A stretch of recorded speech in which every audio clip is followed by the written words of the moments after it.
Hey everybody, it's Maria, and today I wanted to talk to you about a book that I fell in love with this week. I rated it as 5 stars on Goodreads. I don't think necessarily everybody would. There are so many well-written books that are 5 stars. For me, I made it 5 stars because I enjoyed the experience of reading it so very much, and I will talk a little bit more about it and even get to read to you an excerpt from one of my high school journals. So bonus, you guys get to see how ridiculous I was in high school. So that's to come. But first up, I wanted to just tell you about Oil and Marble. This book, Stephanie Storey is an art scholar, and apparently this is her only book out. It is very well researched. She actually went on a trek for herself to visit every Michelangelo exhibit in Italy, which just sounds like heaven. It's very well researched. It's historical fiction based on the time period in which case Michelangelo and Leonardo da Vinci were both working on what we could probably consider the world's best masterpieces. So to start off with that, I just kind of wanted to tell you, that background.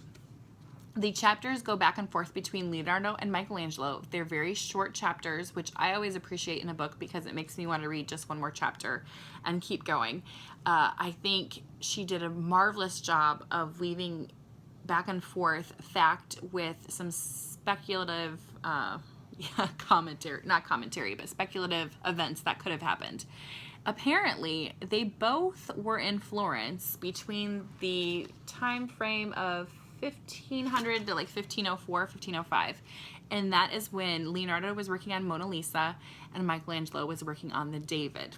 The David is one of my all-time favorite works of art ever, which I will talk about in a minute. But yes, they were both kind of working on them. Leonardo actually did a bid to get the Duccio stone, which is what David is carved out of.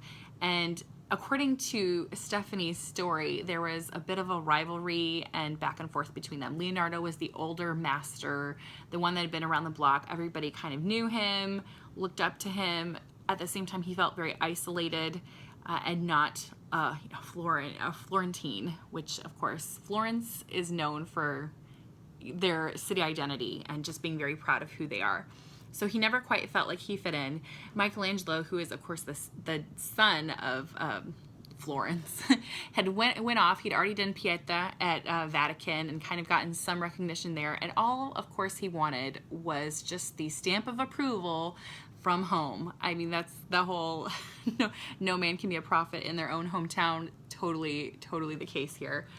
So they're kind of going back and forth, Michelangelo trying to make his identity, Leonardo trying to ease his way into the end of life by getting some easy assignments. And they both are met with some trouble from the other. And I really loved kind of the back and forth between the two. I loved how she showed their own insecurities and how they kind of were their own biggest roadblock. It talks a little bit about Leonardo's dam and the problems that they had with some of his scientific discoveries and things that he was working on, and how hard that was for him to not completely ever reach what he wanted to reach.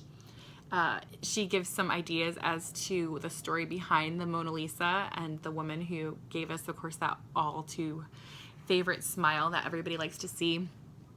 It talks about just the problem Michelangelo had trying to take this Duccio stone, which everybody had just kind of kept passing along to the next person, and make something just tremendous out of it.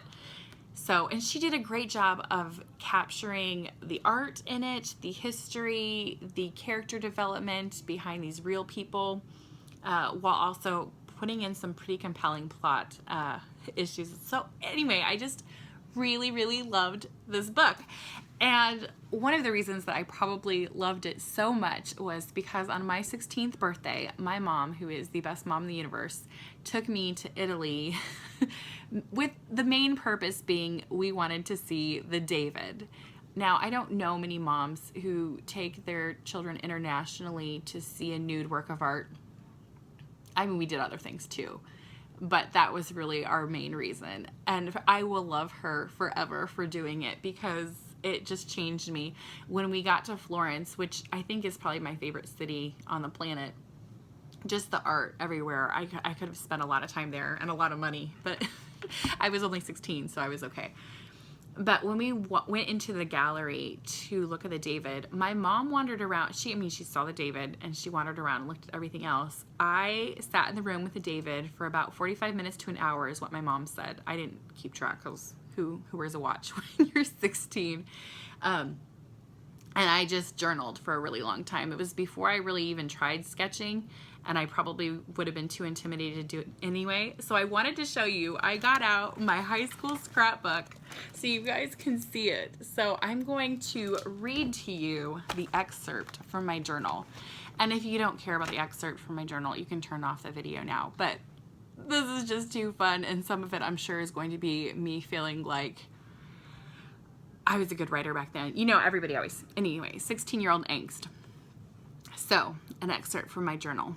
We walked into the gallery hall and he was standing right there. He's under lots of lights, and oh my goodness, his body is so defined. There is no way that you could even get a replica of him and do any justice.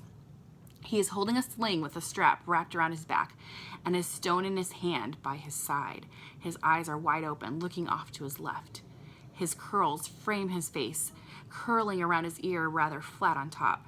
Michelangelo was brilliant with a chisel and anatomy charts. All of his obliques in perfect condition. His right theres, that is what I call the hip flexors, because they're right there, are beautiful. His biceps and triceps are built, but his hands especially are so defined. They almost look like they could break out of his stone film and throw the stone out at someone. His veins and knuckles are completely perfect, and his jaw looks so tense, his eyes glaring like fire. Eyebrows full and set, his jaw looks tense, his nostrils flaring. The chisel marks that Michelangelo left in his arms and legs could be perceived as hairs. I just noticed his toes. They curl around the platform, ready to leap off, and it's almost as if there was water beneath him and he was testing the temperature. His pectoral muscles are rather flat and don't protrude, but if they were to throw that stone, you could imagine how his muscles would move. Michelangelo was very symmetrical about his work. Nothing seemed out of sorts. I don't really know why I said symmetrical, but his hands are not proportional, but if they're viewed from the ground, they look just perfect. His neck and his sternum are very muscular, and you could see the vein in his neck. The ribs in his side are barely visible. He isn't scrawny in the least. The tree branch behind his right leg curl around him just to the knee, accentuating his calf form. From the curls on his head to the fingernail cuticle to the vein in his big toe, he is a masterpiece. I like how I completely avoided talking about the genital area. Maybe I put that in my journal and not in the scrapbook. I don't know. Anyway, I was just blown away by oil and marble. So if you are a David aficionado or an art person, or just want to know a little bit more about the time frame, I think it is very interesting that they were in the same city at the same time working on those two pieces of art. So I definitely recommend it. If you love Italy and you haven't gotten to get there yet, pick this one up because you'll want to definitely make the trek. I really loved oil and marble.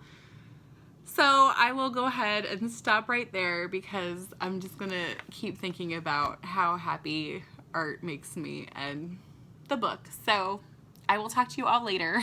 Bye.